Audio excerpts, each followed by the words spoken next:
Bonjour à tous et bienvenue sur le plateau de Bonjour chez vous. Aujourd'hui, nous allons parler des secrets de famille et des dégâts qu'ils causent. Les secrets de famille, c'est malheureusement, c'est un tue-unité, c'est un tue-lien familial et ça fait beaucoup de dégâts. Ouais. Et aujourd'hui, on va en parler. Et Frank, aujourd'hui, tu dois être très content. Ah oui. Parce que tu vas nous annoncer une bonne nouvelle pour les héros de la foi. Est-ce que je l'annonce tout de suite? Bah oui, tu peux. OK. Il va y avoir une nouvelle saison de Héros de la foi. Yeah! Il va y avoir des nouvelles épisodes avec, on va les voir, 3 personnes en particulier. On va les voir tout à l'heure. On va les dans voir une, tout à l'heure. Rubrique Dans les coulisses, exactement, notre rubrique dans les coulisses qui apparaît de temps en temps dans Bonjour chez vous. Ouais. Là, on va faire un beau dans les coulisses.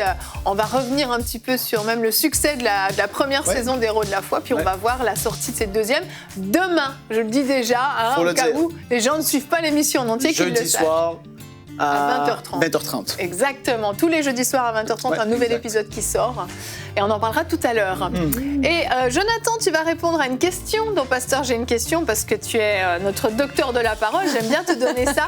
Et aujourd'hui, c'est un peu plus compliqué. C'est du pratico-pratique. Comment faire pour avouer une vérité cachée depuis des années? Tu vas nous dire toute la vérité? On va essayer. Est-ce que tu vas nous La vérité. Est-ce que tu vas nous annoncer une vérité cachée sur le plateau? Alors non. Elle censure déjà. Mais non, tu n'as rien à cacher, je le sais. Et Nadine, on finira avec la rubrique culture et médias. Oui, on va parler du week-end qui interpelle, qui est organisé par Porte Ouverte, ainsi que le dimanche de l'Église persécutée. 2 événements très très importants qui arrivent très très bientôt. Oui, on en parle en toute fin d'émission. Anne, t'es prête pour ta pensée? Allez, ready. C'est parti pour la pensée du jour. Il y a un principe de base quand on donne sa vie à Jésus-Christ et qu'on apprend à le connaître comme son sauveur, c'est que nous devons marcher dans la lumière. Et je vais vous lire Éphésiens 5, 8 à 13 qui est très clair. « Autrefois, vous étiez ténèbres et maintenant vous êtes lumière dans le Seigneur. Marchez comme des enfants de lumière. Car le fruit de la lumière consiste en toutes sortes de bonté, de justice et de vérité. Examinez ce qui est agréable au Seigneur et ne prenez point part aux œuvres infructueuses des ténèbres, mais plutôt condamnez-les. Car il est honteux de dire ce qu'ils font en secret, mais tout ce qui est condamné est manifesté par la lumière, car tout ce qui est manifesté est lumière. Alors, si nous nous appelons chrétiens, nous sommes appelés clairement à vivre dans la lumière et à ne pas cultiver de secret. Le secret, c'est de la dissimulation. La dissimulation, c'est des ténèbres. Les ténèbres ne sont pas de la lumière. Tout ce que nous faisons devrait pouvoir être étalé en pleine lumière. Souvent, je disais à mon église, ce que vous faites dans la semaine, ça devrait pouvoir être filmé et projeté en vidéo sur l'écran le dimanche matin et vous ne devriez pas en avoir honte. D'ailleurs, 1 Corinthiens 4,5 dit clairement que lorsque le Seigneur viendra, il mettra en lumière ce qui est caché dans les ténèbres et qui manifestera les desseins des cœurs. Alors chacun recevra de Dieu la louange qui lui sera due. Alors il ne faut pas croire que nous y échapperons. Tout ce qui se fait dans le secret sera dévoilé et manifesté au grand jour. Alors je résume, quand on est chrétien, il ne peut pas y avoir de mensonges, de dissimulation, et de choses qui se font dans le secret, parce que ces choses sont des ténèbres. Alors ça, c'est vrai pour tous les domaines de notre vie, mais particulièrement dans les familles. Alors, qu'est-ce qu'on appelle un secret de famille? Alors là, je ne parle pas des secrets personnels qui ne regardent que le Seigneur et moi-même. Des choses que j'ai confessées à Dieu et que je règle avec lui en tête-à-tête, ou dans des cas de couple, quand il y a des situations d'adultère, il y a des choses qui se règlent dans le couple et qui ne regardent pas le reste de la famille. Là, je parle des secrets qui concernent autrui. Et très souvent, ces secrets-là sont liés à la filiation. On a caché à un enfant qu'il a été adopté, on a caché à un enfant qu'il est le fils de quelqu'un d'autre que son père officiel. Mais ça peut aussi concerner d'autres sujets comme l'argent, par exemple. Mais dissimuler moi je dis souvent, c'est le contraire d'aimer. 1 Corinthiens 13,6, vous savez ce passage très célèbre sur l'amour qu'on lit souvent au mariage, mais on pourrait le relire dans d'autres circonstances. Dans 1 Corinthiens 13,6, il est dit « L'amour se réjouit de la vérité ». Et vous savez comme moi que l'amour, c'est l'ingrédient principal et par excellence des familles. On ne peut pas mentir par amour, c'est une tromperie de croire qu'on peut mentir, dissimuler et aimer en même temps. L'amour agit en plein jour et l'amour ne ment pas. Alors, la stratégie gagnante par rapport aux secrets de famille, cultiver des secrets dans les familles, ça fait énormément de mal. La première chose, c'est que ça entretient la crainte d'être découvert. On vit dans la crainte constante. Je pense à des parents qui ont dissimulé des choses très graves à leurs enfants, qui se retrouvent tous les jours à y penser. Au fond de toutes leurs activités, ils ont cette pensée pourvu qu'ils ne sachent pas la vérité, qu'ils ne l'apprennent pas. Et ça enlève la paix qui est normalement notre partage en tant que chrétiens. Et aussi, les secrets de famille, ça va conduire à mentir. Parce que pour dissimuler, il va falloir souvent mentir, et un mensonge va entraîner un autre mensonge, et entraîner aussi d'autres péchés. Ça va aussi entraîner dans les familles un sentiment de trahison, parce que un jour ou l'autre, ça sera révélé. Et quand la chose sera mise au grand jour, ça va amener un sentiment de trahison chez ceux à qui on a menti. Et puis aussi, tu l'as dit, Yveline, tout à l'heure, ça instaure des divisions. Et pas seulement dans la famille, mais dans le monde de l'invisible. Ça instaure des divisions entre les membres de la même famille, entre ceux qui savent et ceux qui ne savent pas. Alors voilà, vivre en pleine lumière, c'est notre partage en tant que chrétien, ça doit l'être, et ça demande de la sagesse, ça demande de l'humilité, ça demande beaucoup de prière. Et c'est toujours la solution gagnante à long terme, et particulièrement dans les familles. C'est ça qui nous empêchera de tomber dans des péchés, et ça empêchera surtout le malin de nous coincer et de nous entraîner malgré nous dans encore des choses plus graves. Alors n'oubliez jamais que les petits secrets peuvent faire de gros dégâts. Amen. Merci Anne. Oh oui, les secrets de famille, c'est quelque chose de très très délicat et de très dangereux quand on laisse ça s'installer dans notre vie de famille. Ça peut nous exploser en plein visage à des moments auxquels on ne s'y attend pas. On se dit non, mais personne ne le saura. Et c'est des choses parfois très graves. Parfois, c'est des choses moins graves, mais le fait que ce soit dissimulé pendant si longtemps fait que la chose, elle est en train de grossir, de grossir. Ouais. Et quand elle explose, elle fait beaucoup plus mal que si on l'avait dit le moment venu. Mais comme tu l'as dit, Anne, ça arrive très très souvent que ce qui est fait dans les ténèbres est exposé en pleine lumière et d'une façon qu'on ne gère pas. Quand on décide soi-même d'avouer la vérité, on a un contrôle sur ce qui est dit, sur le moment où c'est dit, sur comment c'est dit. Quand ça jaillit à la lumière sans qu'on en soit acteur, et ben là, on n'a aucun contrôle sur comment ça sort. Et puis bonjour les dégâts. Anne, tu as cité le verset de Éphésiens 5, c'est notre verset du jour. Éphésiens 5, 8 et 9.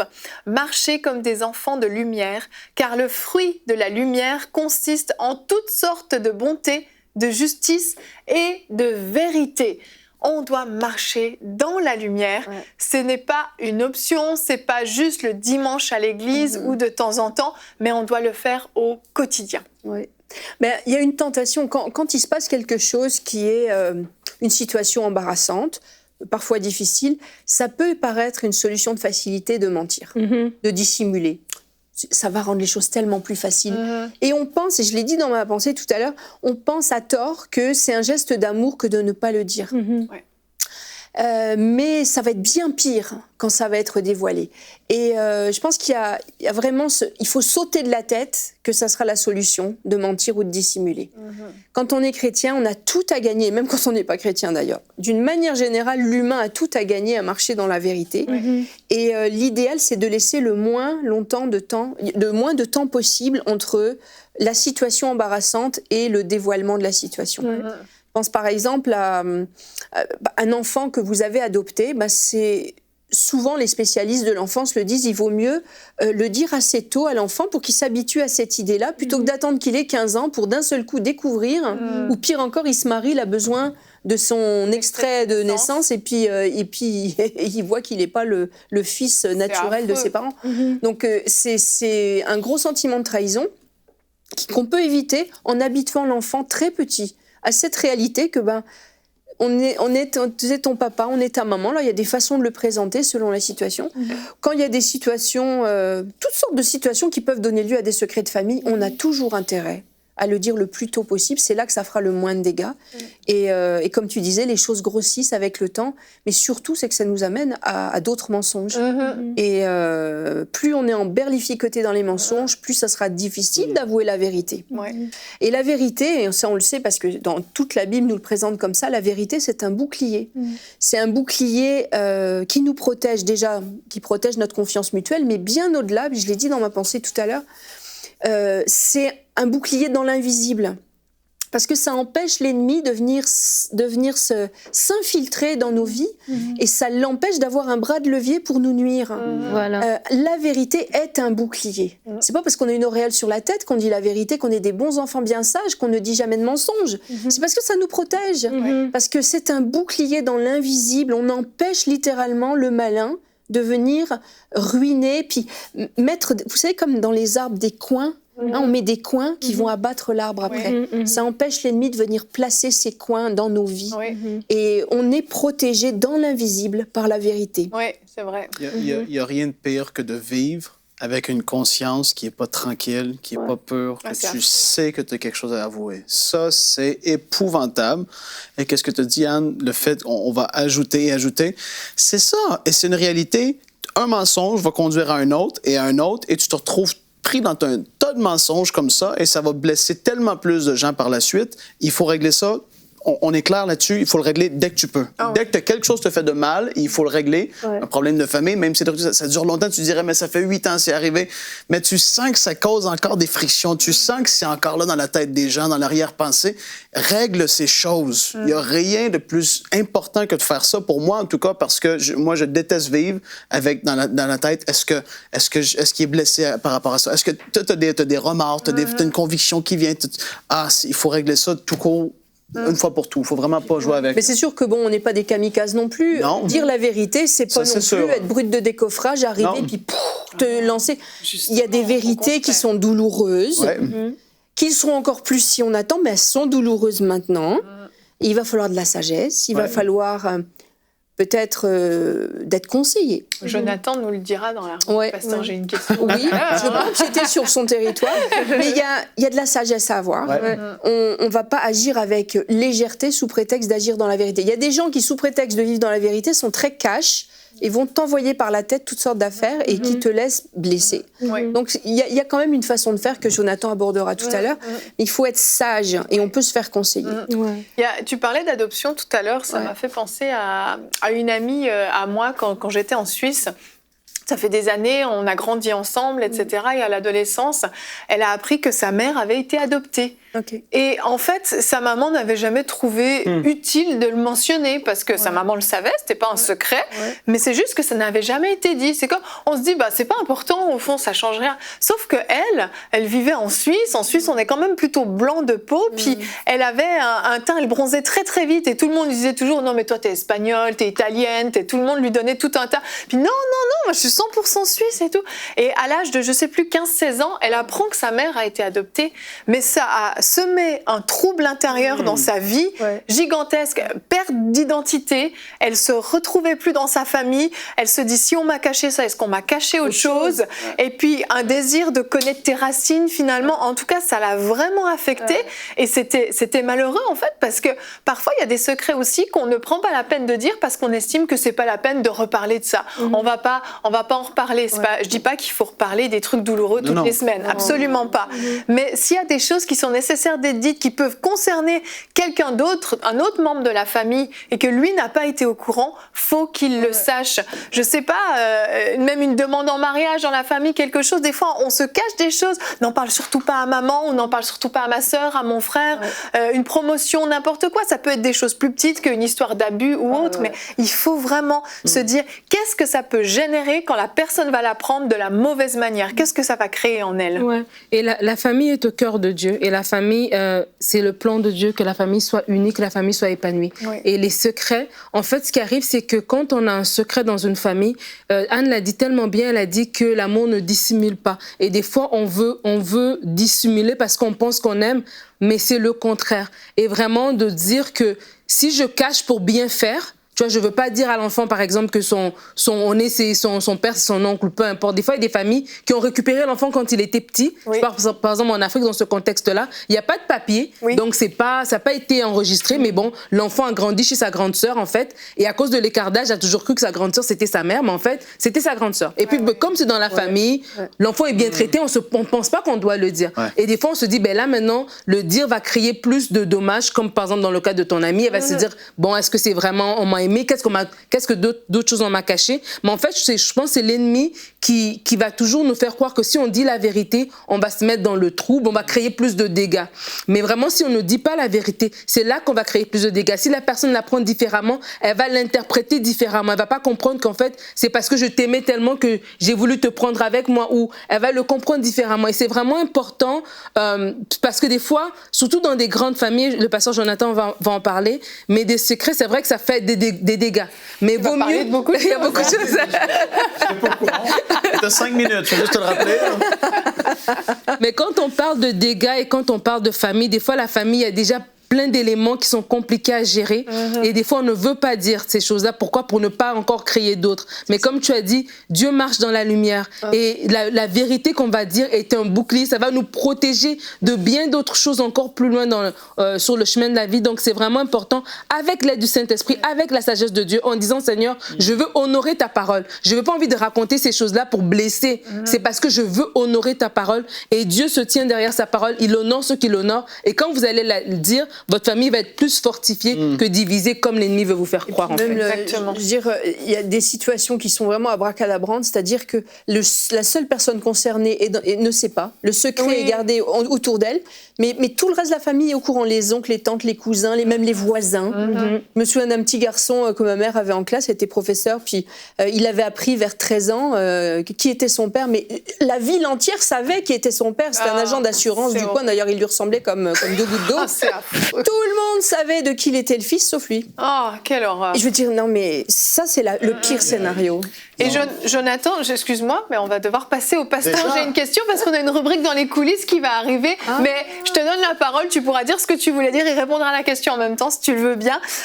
Nous avons donc Noël de France qui nous a demandé comment faire pour avouer une vérité cachée depuis des années. Mais je te laisse quand même faire ton intervention avant de répondre à la question de Noël.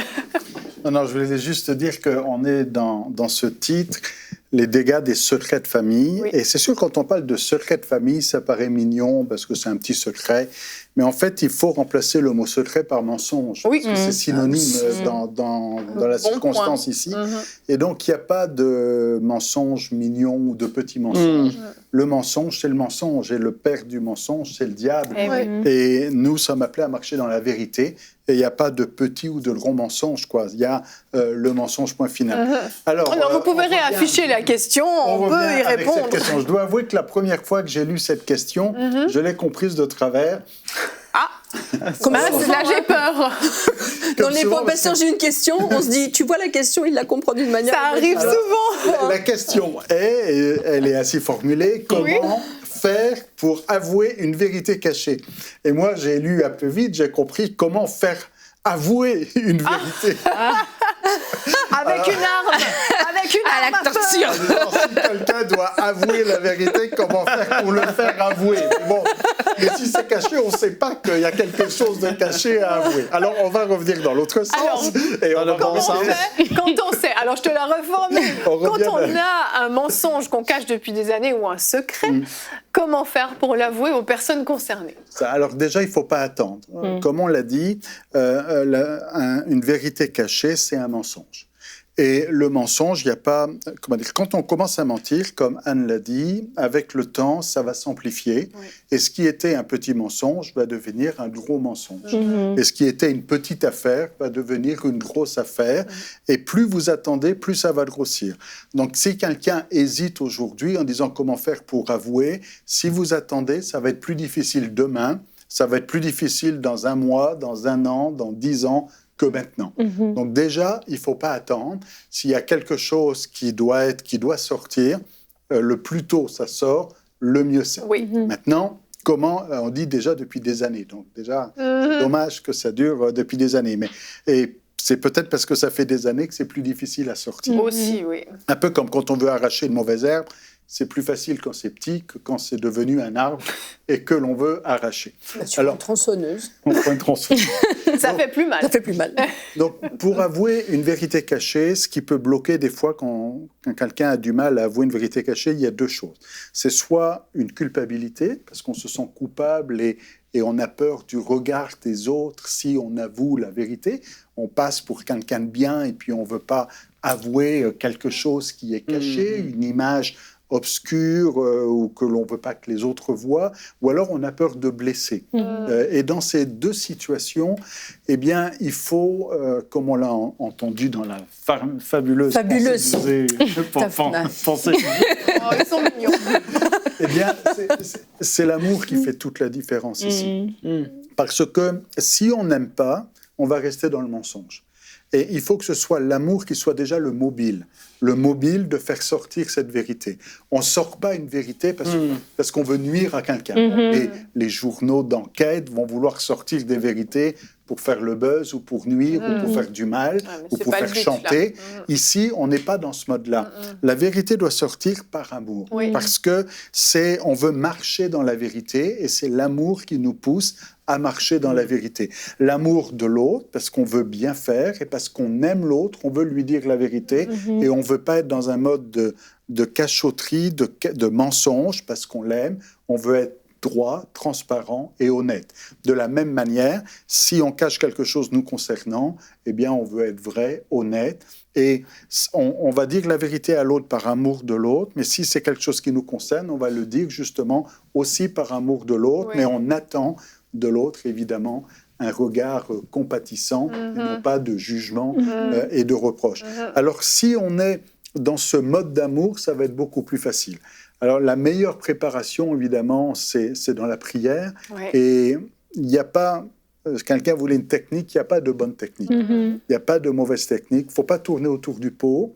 Il ne faut pas être non plus cash. Je veux dire la vérité, ça ne veut pas dire forcément dire tous les détails.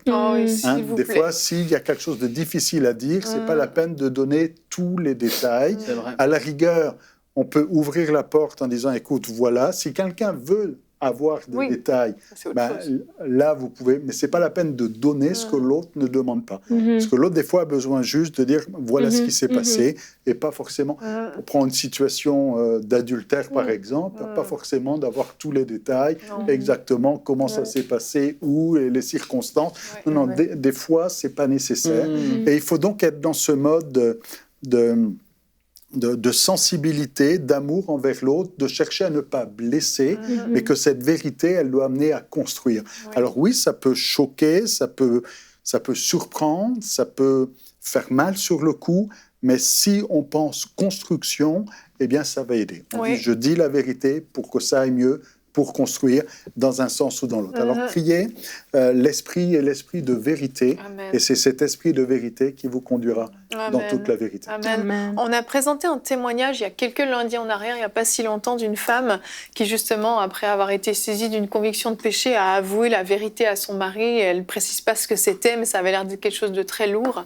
Elle avait vraiment prié avant et son mari a surnaturellement été consolé, lui a surnaturellement pardonné et le couple en fait est allé vraiment beaucoup mieux après que pendant que ce mensonge était en train de pourrir. Donc, et elle avait un mensonge en elle-même qui disait ne le dis pas. Mais c'est sûr. Alors que les faits étaient le contraire. Vraiment, vraiment. Merci Jonathan pour cette réponse. Je crois que si vous vous êtes senti concerné par ce thème, vous savez quoi faire, mais priez, comptez sur le Saint-Esprit pour qu'il vous dise quand et comment avouer cette vérité cachée, parce qu'il faut qu'elle sorte, mais de la bonne façon. Si vous avez des questions, vous pouvez nous écrire à l'adresse pasteur@emcitv.com. Frank, nous allons continuer maintenant avec la rubrique Dans les coulisses. Frank, on l'a dit en début d'émission, une nouvelle saison de Héros de la foi. On est très contents parce qu'on connaît cette émission, on connaît les fruits que ça porte. Avant de te donner la parole, on va regarder la bande-annonce. Absolument. jeudi sur EMCI TV. Oh, je viens juste de découvrir que j'ai de l'arthrite. Pauvre petite. On l'a portée jusqu'ici, mais elle va sortir en marchant. Soyez prête, ça s'en va, vous n'aurez plus aucune douleur à l'estomac. Vous devez vous attendre à un miracle. Si vous voulez qu'il arrive, pour vous. C'est une nouvelle saison de Héros de la foi avec Jacko, A.A. Allen et Oral Roberts. Votre délivrance est assurée si vous placez votre foi en Jésus-Christ. Je maudis ce cancer. Je commande à ce cancer d'aller dans l'abîme. Tout ceci est l'action, vous relâchez votre foi, Dieu relâche sa puissance. Vous croyez et Dieu guérit. Vous faites quelque chose, Dieu fait quelque chose. Vous vous tournez vers Dieu, Dieu se tourne vers vous. Et oui, tout, absolument tout, est possible à celui qui croit. Frank Poulin présente Les Héros de la foi, jeudi à 20h30 sur EMCI TV. Ah, ça a l'air d'être une saison glorieuse! Ça va être bon, Evelyne. C'est cool. Et puis, c'est jeudi 31 octobre. Demain. Demain à 20h30 que ça va sortir. Je dis la date parce que si les gens le regardent en replay, ils vont savoir que c'est peut-être déjà passé, mais qu'ils peuvent aller le voir. Et donc, c'est ça. On est super content de pouvoir présenter la nouvelle saison avec, comme j'ai dit, Jacko, A.A. Allen et Oral Roberts. Et qu'est-ce qu'on va faire? Je vais juste... je vais partager avec les gens qui sont ces trois différents hommes de Dieu qui ont marqué leur génération. Et même jusque Oral Roberts est décédé en 2009, ça fait pas si longtemps. Il était rendu assez âgé, mais il a impacté vraiment le monde. Et donc, le frère Robert, je vais le dire comme ça, parce que c'est Oral, c'est pas tout le monde qui comprend, peut-être, mais je vais dire... Oral Robert. Voilà. Oral Roberts. C'est lui! Et donc, oui, les gens comprennent, mais c'est ça, je le dis en anglais, mais Oral Roberts. Et puis, donc, lui, j'ai déjà fait un flashback sur lui, en fait. Oui. Et puis, j'avais expliqué que lorsqu'il était jeune, il était devenu un peu comme une star à son école, et on le voit ici, c'est ça, sur les écrans. Il était devenu un peu une star de basketball à son école et tout ça, et puis il s'est effondré sur le terrain de basket en jouant une partie, et puis il s'est mis à tousser, et là, il y avait du sang qui sortait, et il avait la tuberculose. Oui. Il était condamné à mourir, il lui restait quelques jours à vivre, en fait. Et comme que ça a été le cas pour d'autres hommes de Dieu, Lester Sumrall, et puis d'autres qu'on a pu voir dans les flashbacks, il a été guéri surnaturellement un soir. Ses parents ont entendu dire qu'il y avait un évangéliste qui était dans leur ville, qui priait pour les malades, et que les malades étaient vraiment guéris. Donc, ils l'ont apporté. Et il a dit, lorsqu'il a imposé sa main, il a maudit la condition, le tuberculose qui était en moi. Il a senti une décharge d'électricité passer dans son corps. Et là, Dieu lui a parlé, en fait. Il l'a appelé, il lui a donné son appel, qui était pour apporter le message de la guérison à sa génération. Et donc, les années ont passé, il ne voyait pas forcément rien arriver. Et puis là, un jour, Dieu lui a dit, ben là, tu vas commencer, tu vas louer tel auditorium à telle ville, et puis tu vas voir, il va y avoir des foules qui vont être là. Et là, Oral a dit, si c'est de toi, je veux que tout soit payé, je ne veux pas avoir à débourser quoi que ce soit, et puis je veux surtout que les personnes soient guéries, parce que sinon, c'est fini. Et donc là, qu'est-ce qui s'est passé? Ben, les gens se sont avancés, et puis là, il a commencé à avoir des guérisons, et le ministère a explosé.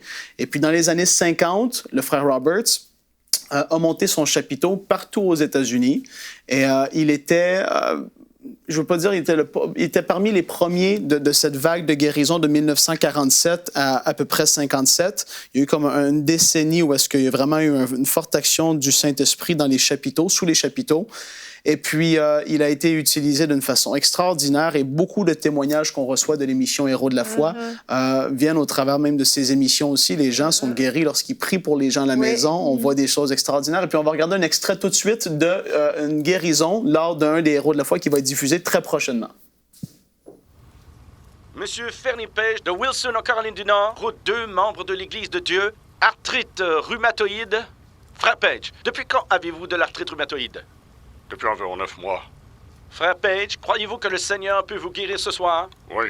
Vous vous y attendez? Oui. Oh, très bien. Ô Dieu, au nom de Christ, aie compassion de ton serviteur.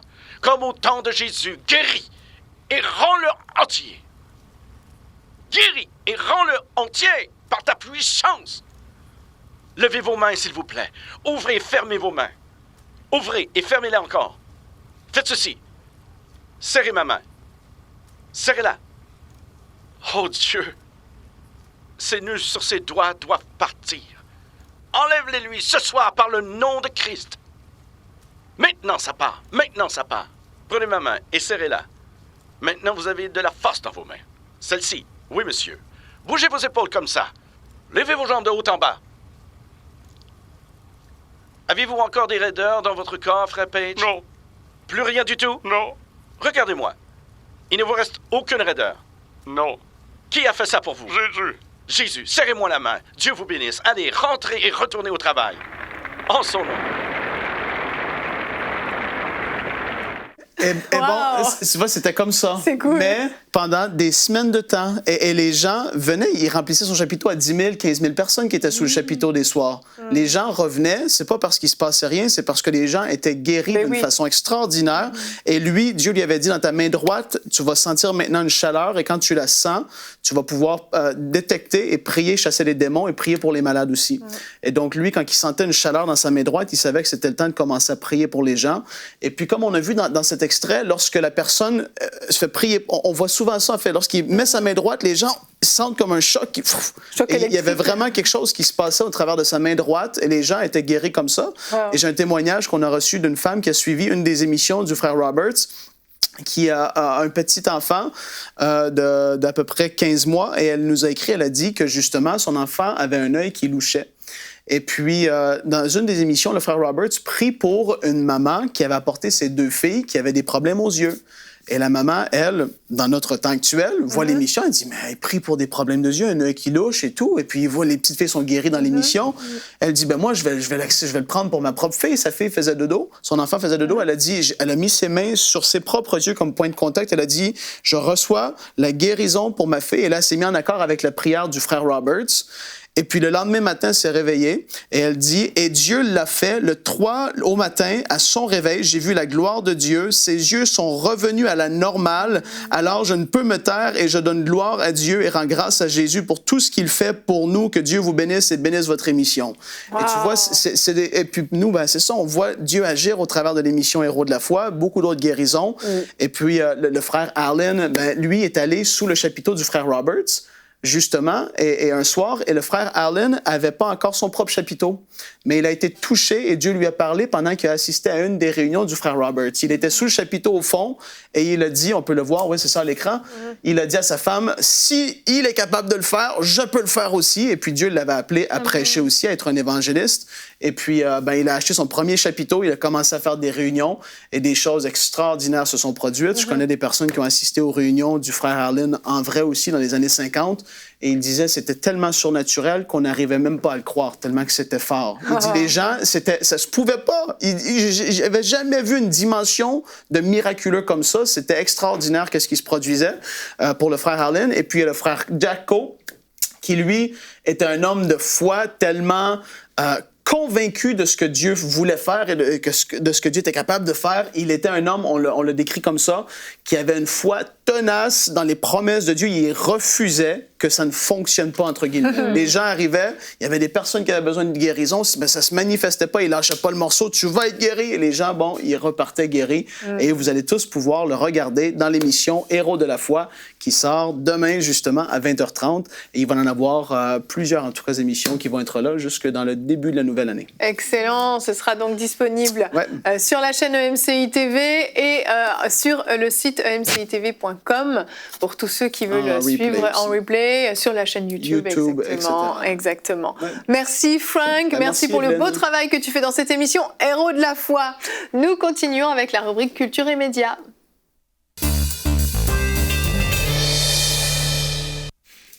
Alors Nadine, aujourd'hui donc tu nous parles du dimanche de l'Église persécutée et du week-end qui interpelle. Week-end qui interpelle. Oui, alors c'est 2 événements qui sont organisés par Portes Ouvertes. C'est un organisme que nous connaissons très bien, qui fait des choses extraordinaires vraiment pour les chrétiens persécutés.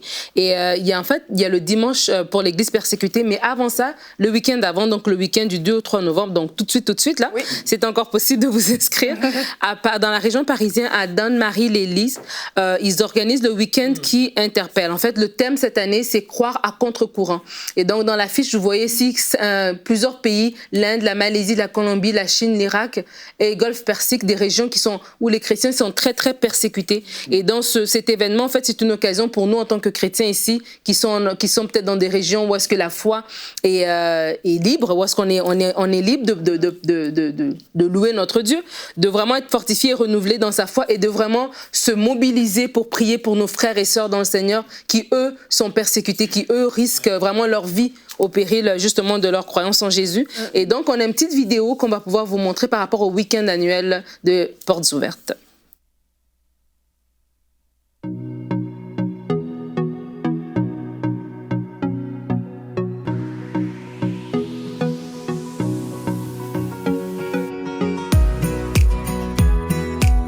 Alors ça fait des années qu'on vient, mais je trouve que chaque année c'est autrement. Chaque année on a l'impression que c'est plus fort.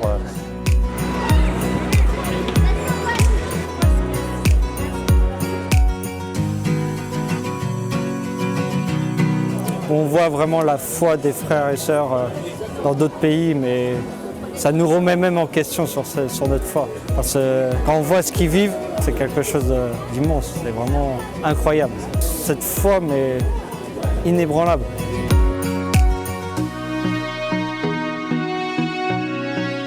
Quand on voit tous ces gens qui souffrent et que malgré leur souffrance, ils ont une paix sur le visage, eh bien, on a beaucoup à apprendre. C'est eux qui nous relèvent, on va dire, par leur témoignage, par leur façon de vivre.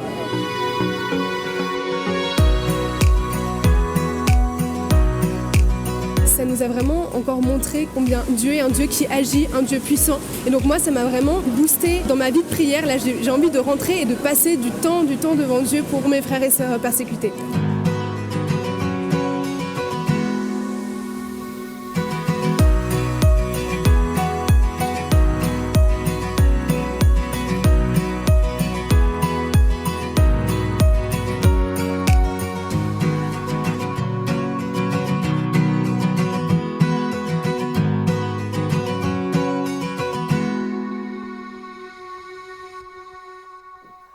Et c'est important de penser à l'Église persécutée. On veut remercier tous ceux qui, il y a quelques semaines, il y a 15 jours à peu près, avaient signé la pétition pour l'Algérie. On pense à nos frères et sœurs qui sont en Algérie. Et puis, bonne nouvelle aussi, à partir d'après-demain, on sera en Afrique du Nord sur le satellite Nilesat. Et donc, on va pouvoir rejoindre toute l'Afrique du Nord, l'Algérie. Donc, les églises sont fermées, mais ils peuvent regarder EMCI. Amen. Ils pourront regarder EMCI sur Nilesat, mais aussi le Maroc, la Tunisie, l'Égypte, le Liban. Donc, prier pour l'Afrique du Nord, c'est important. Amen. Que la gloire de Dieu se manifeste dans cette région. Amen. Amen. Et donc, dans le week-end annuel qui interpelle, justement, il y a des chrétiens qui vont venir de différents pays, comme les 5 pays qui sont mentionnés là, et qui vont donner leur témoignage aussi de ce qu'ils vivent comme persécution et comment ils gardent la foi, ils sont à contre-courant, ils croient à contre-courant parce que c'est à contre-courant de leur famille. Il y en a qui sont vraiment rejetés complètement de leur pays, des idéologies de leur pays sont vraiment à contre-courant, mais ils persévèrent et donc vraiment, c'est très très intéressant. Je veux vraiment mentionner qu'il y a vraiment des témoignages des chrétiens qui vont venir parler de façon concrète et aussi il y aura de la louange, des stands, des activités pour les jeunes, des programmes pour les enfants. Donc allez rapidement sur portesouvertes.fr, inscrivez-vous et participez en grand nombre. Et deuxièmement, je parlais le dimanche 10 novembre, donc le week-end après, le dimanche après, donc le week-end vous interpellez, le dimanche suivant, vous vous mobilisez dans votre église locale pour le dimanche de l'église persécutée. Tellement important, encore une fois, c'est un événement qui dure depuis 20 ans où vraiment les églises se rallient pour prier, pour témoigner, pour vraiment faire plusieurs événements autour des chrétiens qui sont persécutés. Et il y a une petite vidéo qu'on va regarder tout de suite.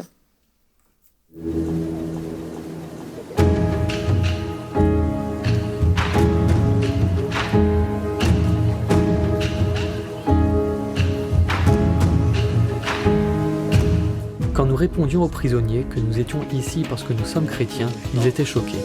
Waouh, c'est un crime d'être chrétien? Mes parents m'ont dit « Arrête d'aller à l'église » et ils ont jeté ma Bible dans la boue.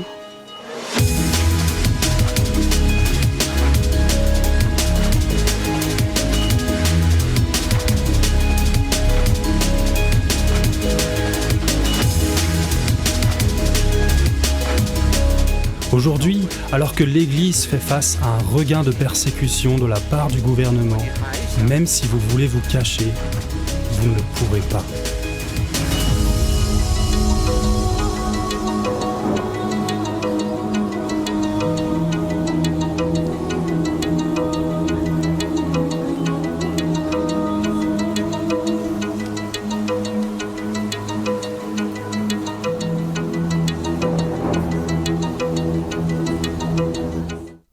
dimanche de l'Église persécutée, c'est pour nous aider vraiment à rester solidaires, à rester alertes, parce que des fois, nous aussi, on peut s'assoupir et oublier qu'il y a 245 millions de chrétiens qui sont fortement persécutés dans le monde. 245 millions, c'est pas rien. Et sur portesouvertes.fr, encore une fois, vous pouvez aller vous inscrire. Déjà, ils disent c'est 800 églises qui sont inscrites, 200 groupes jeunes, 150 antennes bénévoles qui sont mobilisées pour les chrétiens persécutés. Votre église peut s'inscrire et c'est une occasion de vraiment témoigner de la compassion, de l'unité qu'on devrait avoir en tant que famille de Dieu. Et il y a des packs qui sont disponibles pour les jeunes. J'ai envie de le mentionner. Les jeunes peuvent aussi se mobiliser pour comprendre qu'est-ce qui se passe, pour prier, pour vraiment comprendre un peu la réalité des autres chrétiens. Ils ont même des packs pour des enfants, parce que les enfants peuvent comprendre, avec des enseignements bibliques adaptés à leur âge. Par exemple, l'histoire des 12 espions, c'est vraiment bien expliqué, évidemment, pour le culte aussi, l'Église en elle-même. Vraiment des choses très, très intéressantes qui sont mises à disposition. Et j'aimerais mentionner qu'il y a une activité, un projet de soutien qu'en tant qu'Église, on peut participer. Et ce projet va bénéficier les chrétiens du Myanmar et du Niger. Et vraiment, c'est tellement important. Je ne peux pas insister assez sur le fait de se mobiliser pour le dimanche de l'Église des persécutés. C'est sur portesouvertes.fr. Allez-y, s'il vous plaît, vous inscrire. Merci Nadine.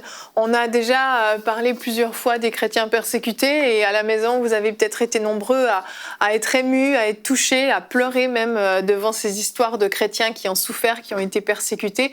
C'est beau, les larmes, c'est beau d'être touché, d'avoir le cœur ouvert à ça, mais ce qui est encore plus beau et surtout plus efficace, c'est de se mobiliser. Donc si vous avez été touché une fois ou l'autre lors de nos émissions, on parlait des chrétiens persécutés, des martyrs, eh bien sachez que vous êtes concernés aussi pour vous mobiliser, pour ne plus laisser nos frères et sœurs être seuls dans ce combat. On n'arrêtera pas la persécution. Faut pas rêver, on n'arrêtera pas la persécution. Mais par contre, on peut les soutenir. On peut les soutenir par la prière, on peut les soutenir de manière concrète. Il y a beaucoup de choses qui peuvent être faites. Et ce que fait Portes Ouvertes vaut la peine. Absolument. Mobilisons-nous. Merci Nadine pour cette rubrique. Merci à tous. On a fait un beau marathon aujourd'hui. On va se retrouver demain, ce sera un petit peu plus calme ou pas, nous verrons. Notre thème sera développons notre relation avec le Saint-Esprit et nous aurons notre invité de la semaine, Jean-Luc Traxel, notre cher évangéliste que nous aimons beaucoup, qui va faire une rubrique conseil du coach sur le fait de développer notre intimité, notre communion et le partenariat avec le Saint-Esprit. Une très belle émission en perspective. On se retrouve demain. Bonjour chez vous.